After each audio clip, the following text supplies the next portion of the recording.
السلام عليكم. لا شك أنكم سمعتم أن السلطات المصرية أرجعت العديد من الناشطين المغاربة الجزائر والأوروبيين الذين ذهبوا إلى القاهرة ليتضامنوا مع غزة وليطالبوا برفع الحصار عنها. وكأحد من هؤلاء أريد أن أشهد على ماذا جرى. إذا بعد وصولنا بتذكرة مطابقة والتأشيرة موجودة وكل شيء على ما يرام، احتجزونا لمدة فوق 3 ساعات. منهم قبلوا دخول بعض الأشخاص، وفي الطائرة ديالنا 12 شخصا أرجعوه. فهذه ليست طريقة دولة محترمة، بل هي أقرب إلى دولة بلطجية. النقطة الثانية وهي الأهم، هؤلاء الناشطين ما كان لهم أن يأتوا إلى مصر لو كانت مصر قامت بعملها وبواجبها بفك الحصار عن غزة، وعوض حتى بعد أن لم تقم بواجبها منعت الآخرين أن يضغطوا من أجل فك هذا الحصار. والسلام عليكم. Egypt is deporting pro-Palestine activists on arrival, hampering efforts to grow the North African aid convoy on its march to break Israel's siege on Gaza. The apparent crackdown by Egyptian authorities has thrown the cross-continental march into jeopardy. Activists hoping to join the 1,500-strong march congregated in Cairo today, only to be met by detention and deportation at the hands of Egyptian authorities. Moroccans are reportedly being blanket banned from entering, and activists tell us they are concealing the purpose of their travel from officials, even disposing of phones in their bid to reach the convoy. It comes after Israeli Defense Minister Israel Katz called on Egypt to block the convoy from reaching the enclave's border. Egypt's government has said people must apply for permits to visit the border area, though it's unclear whether any will be granted as border authorities turn away valid visa holders at international arrivals. MEE spoke to organiser Saif Abu Kashek about the threat posed by Egyptian authorities. He called on Palestine's neighbour state for allegiance. So Egypt talks about to allow humanitarian aid to go to Gaza. We support the same demand. They call for an end to genocide. Yeah. We support the same demand. They are against the displacement of Palestinian people. Yeah. We support the same demand. So I think we are on the same side. I mean, from our perspective, we look to Egypt as an ally, as an important element that can allow this march to succeed. Mm-hmm. And we haven't done we did take any step that would them think otherwise. We didn't organize inside Egypt. We have no Egyptian delegation. We are not mobilizing in Cairo. We are going by buses not to create any kind of public gatherings. Yeah. And at the same time, we have contacted officially all the different embassies. We had meetings with some of the ambassadors that were positive meetings. Yeah. We sent letters on behalf of the movement by parliamentarian members directly to the foreign affairs in Egypt. Yeah. So we have done all those steps. And we really hope that Egypt will take that in consideration and will look to this as a positive, peaceful march and will cooperate in organizing and allowing this march to go. The march is composed of mostly Algerian, Tunisian, Moroccan and Libyan citizens, but has members who have travelled across continents. It is the latest civilian effort to break Israel's restrictions on aid from reaching Gaza. On Monday, Israel intercepted the Madleen aid ship in international waters, deporting crew members such as Greta Thunberg as they carried aid with the Freedom Flotilla. 2 crew members remain in detention. Whether or not the land convoy enters Gaza, the decision by civilians to respond to scenes of starvation in Gaza mounts pressure not just on Israel's government, but the governments of all those involved. Earlier today, MEE reporter Mohammed Salah spoke to one volunteer who is waiting to join the convoy. British human rights lawyer Usman Noor arrived in Cairo a few days ago.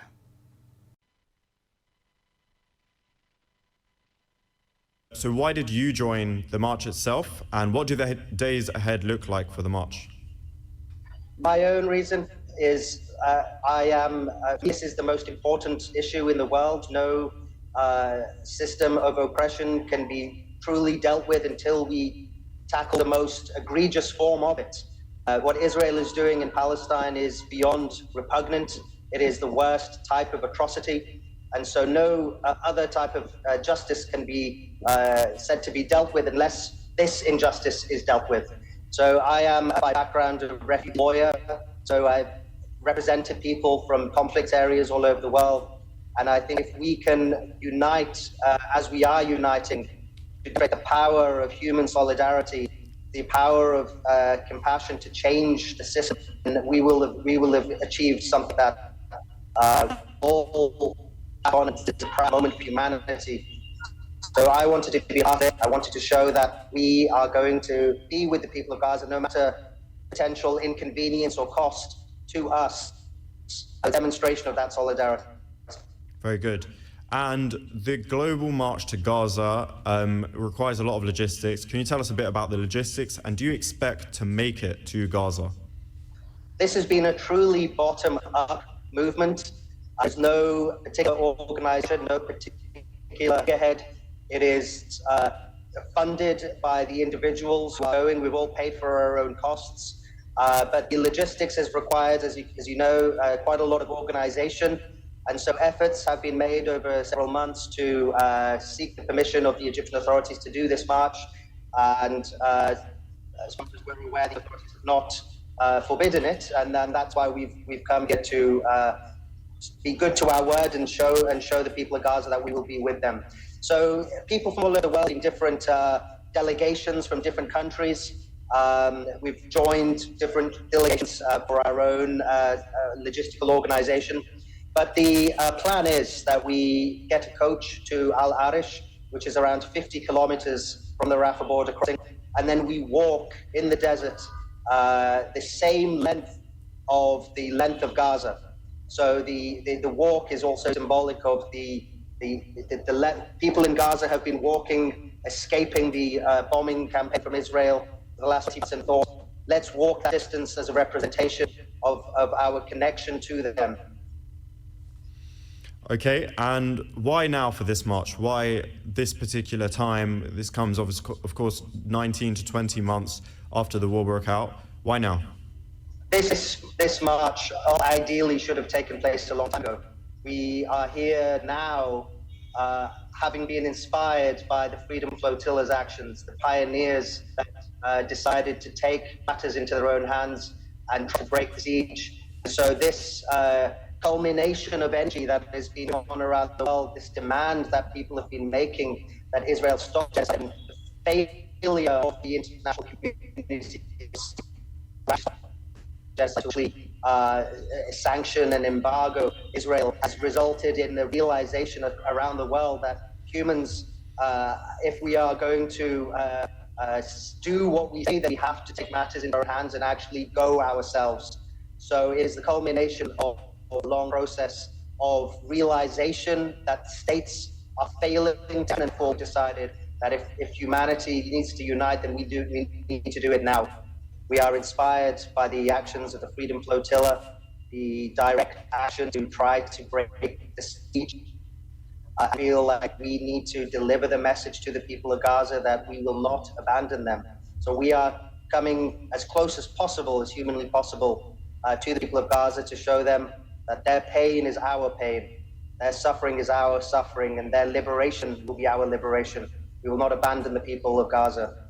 Very good. And of course, you mentioned the Madeleine Gaza Freedom Flotilla. So on the back of the Madeleine being intercepted by Israeli forces and the crew members being detained, what do you anticipate, and what does the global march to Gaza, what do they anticipate in terms of restrictions or things they may face? Well, we know that we won't be able to get into Gaza, so we're going as close as possible. That will be the Egyptian border in Rafah. We're not going to be able to climb the gates, and that's not our intention. We are there to primarily tell the people of Gaza that we are coming as close as humanly possible to them, so that they know that we are one with them, so that they know that we are not going to abandon them. So we are going to make demands at the border, which is for Israel to end its unlawful occupation. to allow unhindered aid into Gaza, to stop the genocide and for there to be a permanent ceasefire. So those are the demands that we will be making, and we want to do it as close as possible. So the Egyptian authorities, we're here to talk about Egypt. We're here to talk what Israel is doing. It is Israel that is committing genocide. It is Israel that is blocking aid. It is Israel that has conducted the worst bombing campaign in world history. So we are here in Egypt because it has a border with the people in Gaza, and that's why we're here. But it is the spotlight here is on Israel. Very important, of course. What kind of security risks are there along the way for yourself and for your fellow activists taking part in this march? Well, many of the people who have come have never been to Egypt before. Many people are not speaking Arabic. Many people who are elderly or young. And so we are a really mixed group of people representing a cross-section of really the whole of humanity from all over the world. So in terms of risks, of course, you have the ordinary risks associated with walk 50 kilometers in June in the desert to get to Gaza. So we have those logistical challenges, making sure everyone has adequate food, adequate tents, sleeping in tents, of course, for 3 days. But we also want to be aware, we are coming close to the border where Israel is committing genocide, and obviously that means Israel is going to try to attempt to disrupt our work. They are already, I think, going to tell the Egyptian authorities to attend this march. So we be cognizant of the risk. Really, no risk that we face is anything like Gaza who are facing extermination. So, yes, there may be risks, but willing to take risks because we're not going to back down. We're not going to stop until Palestine is free and the siege is broken. So we have to be willing to take those risks to show our solidarity and achieve this objective. Very good. And what's your message to maybe some critics of this movement? There have been some critics from within Egypt and from other places. What are your messages to the critics? The world is uniting for Palestine. The whole political system around the world, systems around the world are uniting for Palestine. It is the cause of the century, I believe. And so realize the trajectory of this movement and join it. At 78 years, naysayers of people who don't think that Palestine can be, but we are here to show them the exact opposite. So know when you're losing and join this. Very good, thank you. And lastly, just kind of like a realistic question of once you get to the Rafah border or as close to the Rafah border as the march is able to get, what do you expect? What will the plan be then? What do you want to convey to the people in Gaza, and what do you want to convey to international audiences and authorities who have power to change the current situation in Gaza? Considering also that the Rafah border is a heavily securitized, heavily militarized area.